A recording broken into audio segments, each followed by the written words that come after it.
Tomorrow will finally be the day we have all been waiting for, the release of the San Andreas Mercenaries update. In this video I'll be going over everything you need to know from the download sizes, release times, new vehicles and so much more. So let's get started. First of all, let's go over the release times for this summer update. Just like every single DLC in GTA Online, this update will be releasing at 10 AM GMT, which if you don't know what time that is for you where you live, then be sure to use the time converter which is linked in the description below. Also, for those who don't want to do that, here is a very easy map to see what time this update releases in your country. Check the map and that is when the update will release for you. Now let's talk about the download sizes. This year is fairly different in terms of predictions. Instead of basing it off past DLCs, we can in fact base it off the actual DLC. That is right, this update is available for preload on both PS4 and PS5, however no other consoles. On PS4 the download size is 2.291 gigabytes, and on PS5 the download size is 5.5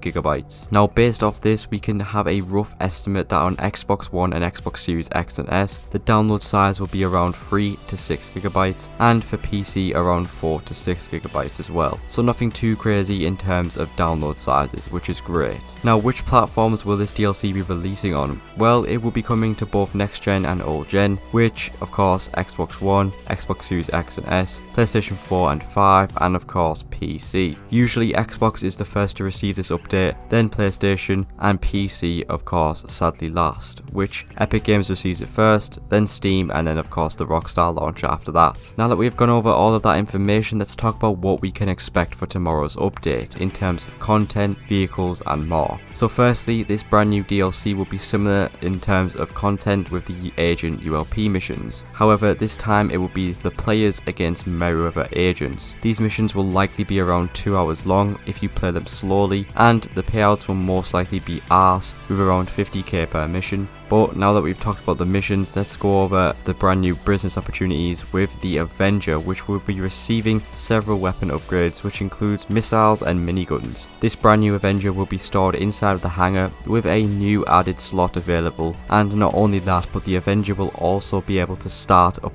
brand new missions from the new operations terminal. Next up, for changes that you can expect tomorrow, there's going to be a ton, but I'm only going to be pointing out the main ones, which in tomorrow's update, both the Hydra and Lasers weapons will be rebalanced. Also, the orbital cannon will be copping a fat nerf, as it can no longer be instantly reset or refunded to prevent players from being repeatedly targeted. Tomorrow we will be receiving a brand new weapon called the Tactical SMG, which hopefully isn't going to be drip feed, but as for that, let's talk about the brand new vehicles coming tomorrow. We can expect around 7 vehicles at launch and then the rest which will be drip feed, but let's go over what we know so far. A brand new stealth jet called the F-160 Reju, which features VTOL, and hopefully this isn't drip feed, but it looks very likely as it's the main showcase for this DLC. A new weaponized Konodo which will feature missiles and a minigun, a brand new SUV which will be based on the Mitsubishi Pajero, a new hot ring style vehicle as we can see here in the trailer,